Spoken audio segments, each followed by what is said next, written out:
Baik, Assalamualaikum warahmatullahi wabarakatuh. Selamat pagi, kita ketemu kembali. Belum kembali ya, ini pertemuan pertama kali. Karena ini saya lihat muka-mukanya baru masuk di Fakultas Hukum UNS.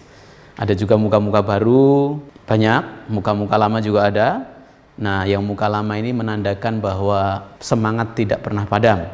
Karena dulu mungkin nilainya kurang. Tapi ingat, bahwa dulu gagal belum tentu saat ini sukses. Sama saja ya, dulu gagal, saat ini saya yakin akan lebih sukses, ke depan bisa jadi lebih sukses. Kita nggak tahu siapa yang menentukan masa depan kita selain kita sendiri. Harus berusaha dan berikhtiar. Dan yang hari ini akan sukses atau yang hari ini sukses, jangan berbesar hati dulu, berbesar diri dulu, karena belum tentu menjamin kesuksesan berikutnya. Nah, ketemu dengan saya hari ini, saya akan menyampaikan satu materi yang sangat menarik di bidang hukum, yaitu pengantar ilmu hukum. Apa itu pengantar ilmu hukum? Ada 3 kata nih. Yang pertama pengantar, kedua ilmu, ketiga hukum. Jadi pengantar ilmu hukum. Nah, pertama kita bicara mengenai pengantar. Pengantar itu introduction. Introduction itu ya sekedar pengenalan, mengantarkan. Coba kita misalnya bayangkan bahwa seorang ayah atau seorang ibu mengantarkan anaknya ke sekolah. Ada tujuannya kemana? Ke sekolah. Nah, dia mengantarkan. Nah, ini mengantarkan saja. Sehingga kalau kemudian kita lihat kata pengantar, itu subjeknya siapa? Ya si ayah, si ibu. Nah, dalam konteks kuliah hari ini, mata kuliah kita ini, kita tidak bicara subjeknya itu berupa orang. Kita tidak bicara subjeknya itu berupa benda besar atau apa, tetapi subjek yang kita bicarakan adalah mata kuliah. Nah, mata kuliah ini adalah namanya pengantar ilmu hukum. Jadi inilah hakikat pengantar, akan mengantarkan Anda ke sesuatu yang akan dituju. Nah, maka yang namanya dalam pengantaran itu, ya tentu Anda mempersiapkan dasar-dasar, misalnya mau ke sekolah apa yang harus disiapin.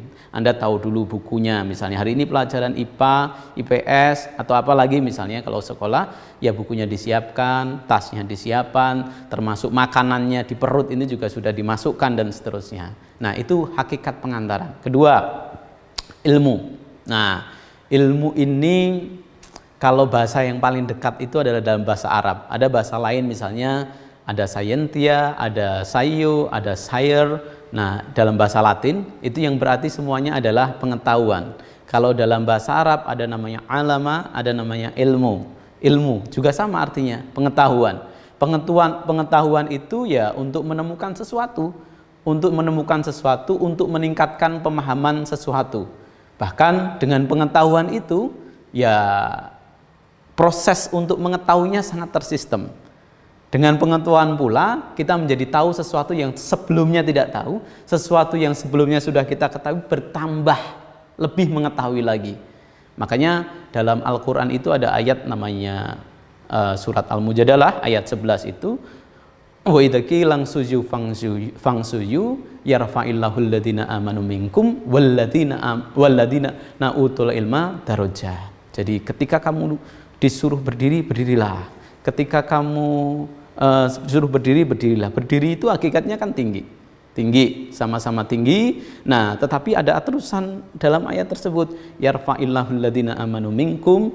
Allah itu akan meninggikan orang-orang yang beriman, walladzina utul ilma, dan orang-orang yang berilmu darajat, beberapa derajat. Sama-sama tinggi, tapi khusus untuk orang yang beriman dan berilmu, tingginya itu lebih tinggi nih.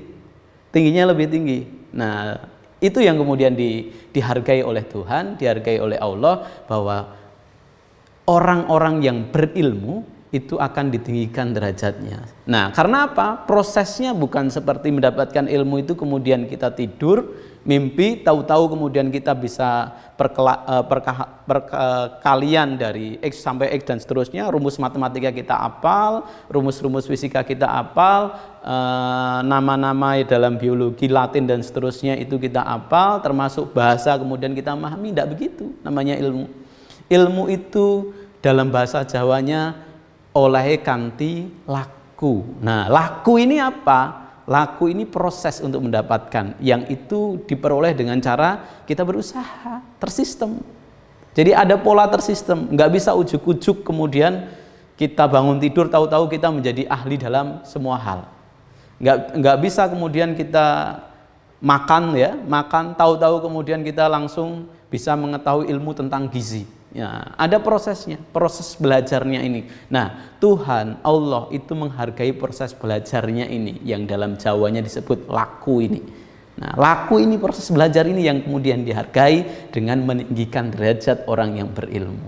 Nah, Anda datang ke sini, kuliah di Fakultas Hukum UNS ini, ya dalam rangka apa? Dalam rangka laku tadi, untuk ya istilahnya mengimani bahwa yang namanya proses untuk mendapatkan ilmu itu harus dengan sistem tadi. Nah, inilah yang kemudian kita sampaikan bahwa ya orang yang kemudian mendapatkan ilmu, ya tentu kemudian dia memiliki prediksi atas ilmu yang kemudian dia miliki. Artinya begini, kalau dalam ilmu kedokteran orang sakit, maka orang yang sudah memahami ilmu tadi, dokter taruhlah, maka dia bisa memprediksi sakitnya ini apa-apa-apa dengan mendengar keluhan dari pasien.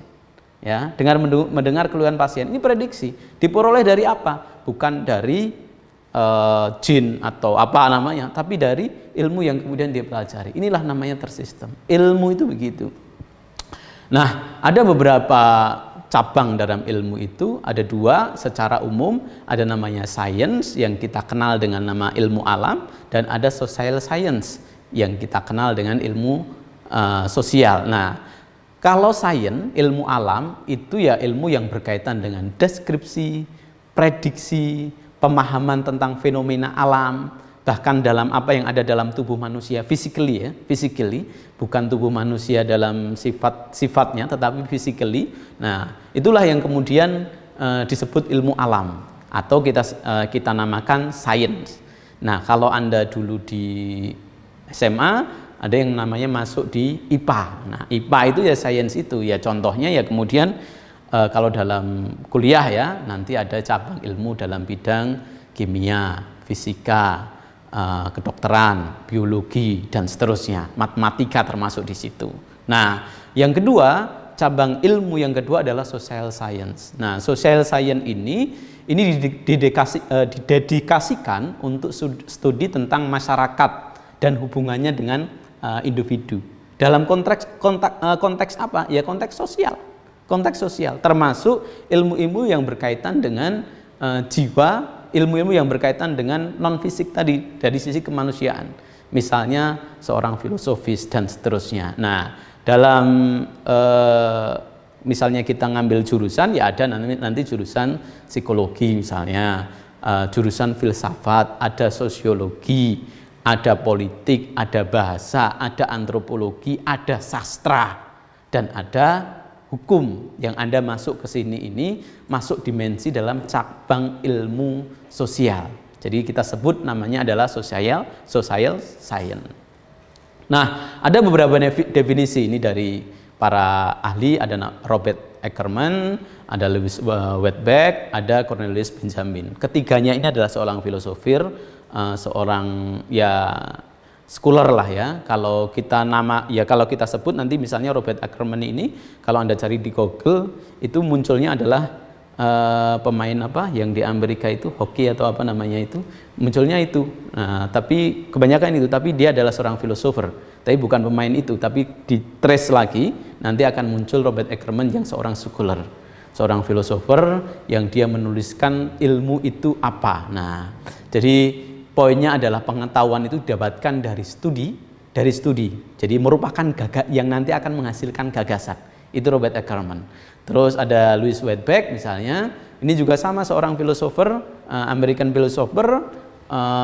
Dia juga mengungkapkan bahwa ilmu itu merupakan satu jalan untuk mendapatkan pengetahuan yang baru. Ketika Anda ingin mengetahui pengetahuan baru, Anda harus mendapatkan ilmunya tentang itu.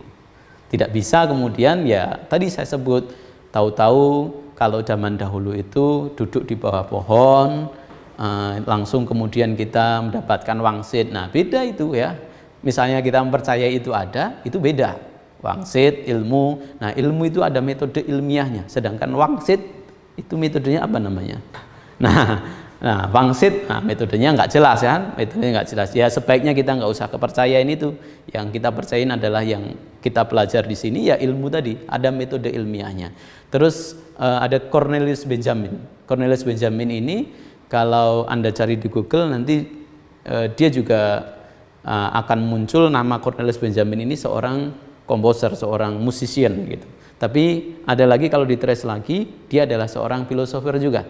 Jadi beda antara yang seorang musician dengan seorang filosofer. Nah, ini definisi Cornelius Benjamin yang seorang American philosopher juga.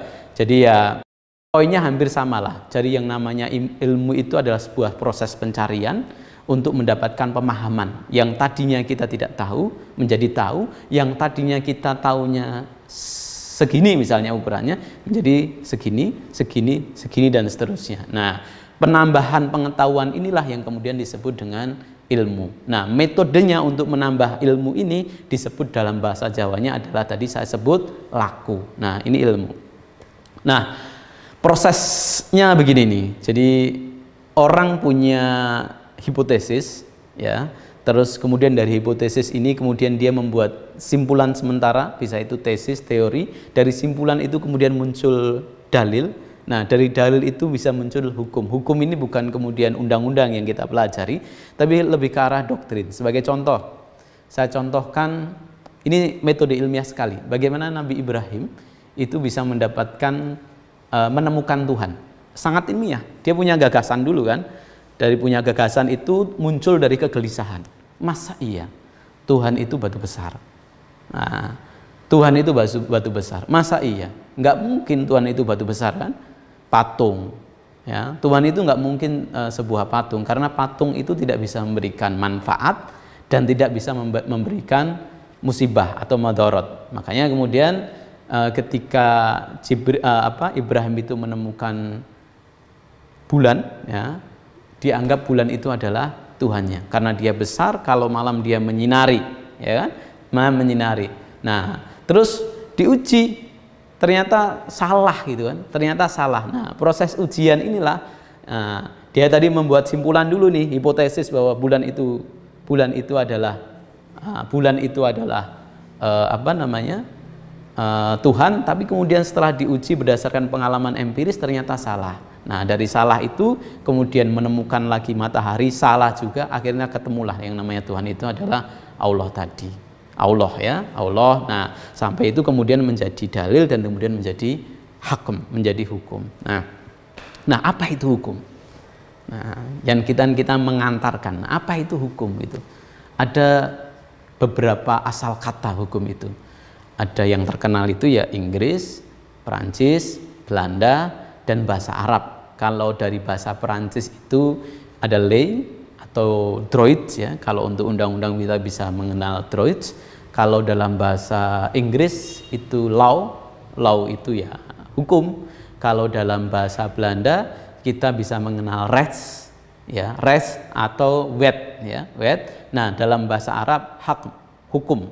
Nah, hukum, dan ini kemudian diserap dalam bahasa Indonesia kita kebanyakan adalah dari bahasa Arab. Hukum ini, yang definisi katanya kalau hukum ini adalah berarti kebijaksanaan. Orang yang mengetahui hukum, ya, berarti dia akan menjadi semakin bijaksana karena dia adalah sumber inspirasi dari kebijaksanaan.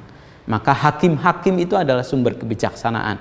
Maka dulu hakim itu lalu dipilih dari orang-orang yang memiliki moralitas yang tinggi, karena dia sumber kebijaksanaan. Nah, dari sini kita mengetahui bahwa yang namanya hukum itu adalah norma, kaidah, peraturan, dan peraturan yang bersifat mengikat. Nah, sehingga sebenarnya apa ya, kalau definisi resminya itu agak susah kita menyatukan beberapa pendapat para ahli itu, karena banyak pendapat ahli, tapi secara umum, nah ini ada beberapa pendapat, misalnya dari Utrecht, ini orang Belanda, Freud ini juga sama, yang Sudiman ini orang Indonesia, yang poin pokoknya ini, misalnya saya ambil dari Sudiman ini, atau Sudiman ini adalah hukum itu adalah suatu yang berkenaan dengan manusia, karena objeknya nanti adalah manusia, yang dalam konteks ini adalah mengatur pergaulan hidup. Untuk apa? Mencapai tertib pergaulan hidup yang berdasarkan keadilan. Jadi tujuannya adalah keadilan, tujuan itu. Jadi poinnya Nah, ini juga ada beberapa definisi dari Immanuel Kant, Leon Duguid, Apeldoorn, dan Wiryono Projodikoro misalnya. Poinnya itu tadi, bahwa hukum itu dibuat untuk mengantarkan, hukum itu dibuat untuk membuat tertib masyarakat, yang tertib itu didasarkan pada tujuan hukum adalah keadilan. Ada 3 sebenarnya tujuan hukum. Yang pertama adalah kepastian, kedua adalah kemanfaatan, dan yang ketiga adalah keadilan. Ini saling terkait. Nanti kalau digambarkan ada garis begini. Nah, ini kepastian, kepastian itu garis diagonalnya, garis horizontalnya. Ini keadilan, ini adalah garis vertikalnya, garis diagonalnya adalah kemanfaatan. Nah, lalu apa pengantar ilmu hukum itu? Ya, poinnya adalah mengantarkan Anda untuk belajar hukum. Jadi nah, jadi yang namanya pengantar itu ya inleading, ya. Inleading taught the Rechtswetenschap. Jadi mengantarkan Anda untuk mempelajari hukum. Jadi sejak lama ini sudah digunakan di Indonesia, itu di Rechtswet School itu sudah digunakan. Yang dulu kuliah sekolah di sana gelarnya Mister. Jadi lulusan di sana gelarnya Mister. Makanya ada Mister Wiryono Dikoro tadi dan seterusnya. Itu gelarnya Mister. Nah, itu sudah diantarkan di sana. Nah, jadi istilah kalau zaman dulu ya, zaman karena sumber hukum kita itu kebanyakan ada peraturan-peraturan dari Belanda. Belanda itu bersumber dari Perancis kalau dirunut ya, dan Eropa dulu sangat, peraturan itu sangat satu sama lain, negara itu saling mempengaruhi. Ya ada Jerman, ada Belanda. Nah, itu peraturannya hampir mirip. Pengantar ilmu hukum dulu itu ya lebih dipakai dulu untuk undang-undang perseroan terbatas. Jadi undang-undang pada awalnya adalah undang-undang perseroan terbatas, tapi terus kemudian berkembang bahwa kita perlu untuk memahami hukum secara umum. Nah, maka kemudian mengantarkan inilah. PIH ini, pengantar ilmu hukum ini, ada yang menyebut juga sebagai ensiklopedia hukum karena ini jendelanya. Anda mau belajar hukum, jendelanya ini di sini. Nah, untuk lebih lanjut, lebih detail, maka nanti Anda setelah belajar ini akan mengetahui, oh ada hukum dagang, oh ada hukum pidana, oh ada hukum perdata, oh ada hukum administrasi negara, oh ada hukum tata negara, dan seterusnya. Ya, hukum internasional. Nah, ini Anda diantarkan ke sana. Nah, PIH ini adalah mata kuliah keahlian dan keilmuan. Keahlian apa? Ya karena hukum. Keilmuan apa? Ilmu hukum nanti yang akan Anda dapatkan. Poinnya adalah dalam PIH ini Anda tidak diajarkan untuk menunjuk satu sistem hukum. Sistem hukum itu ada common law, ada civil law, ada sistem hukum Islam, ada sistem hukum adat, tapi semuanya kemudian kita pelajari. Mulai dari nanti definisinya, tujuannya, sejarahnya, terus pengertiannya, ya, termasuk hak dan kewajiban para subjek hukumnya, sumber-sumber hukumnya, dan termasuk juga mempelajari sistem hukum yang ada dalam masyarakat. Misalnya kalau di Indonesia itu ada 3 sumber sistem hukum. Sistem hukum Barat, adat, dan Islam. Nah, ini nanti kita pelajari. Nah, alat bantunya apa? Nah, kita akan pelajari ada sejarah hukum, sosiologi hukum, antropologi hukum, perbandingan hukum, dan psikologi hukum. Sejarah hukum itu ya kesejarahan. Hukum itu terbentuk dari mana? Oh, mulai dari zaman orang belum mengenal hukum, sampai kemudian zaman Eropa sebelum zaman pencerahan, sampai kemudian Belanda datang ke Indonesia, terbentuk beberapa sistem hukum itu, termasuk para pedagang-pedagang yang datang ke Indonesia. Nah, sampai kemudian kita ada aturan peralihan pasal kedua, itulah yang mendasari aturan-aturan lama berlaku. Sejarah kita pelajari. Sosiologi hukum ini relasi hukum dan masyarakat sebagai gejala empiris. Apa hubungan hukum dan masyarakat? Kita pelajari. Kalau antropologi hukum itu lebih ke arah dinamika dan perkembangannya. Kalau perbandingan hukum, nanti kita bisa membandingkan hukum Indonesia dengan hukum di yang dulu menjajah kita, Belanda, sekarang seperti apa, atau di Amerika, atau di Islam misalnya di Arab, atau di Malaysia misalnya. Nah, terus kalau yang terakhir, psikologi hukum itu adalah cabang pengetahuan yang mempelajari hukum itu sebagai suatu perwujudan perkembangan jiwa manusia. Nah, kira-kira ini secara utuh yang nanti akan kita pelajari ketika Anda mengambil mata kuliah pengantar ilmu hukum. Sekian, terima kasih. Assalamualaikum warahmatullahi wabarakatuh.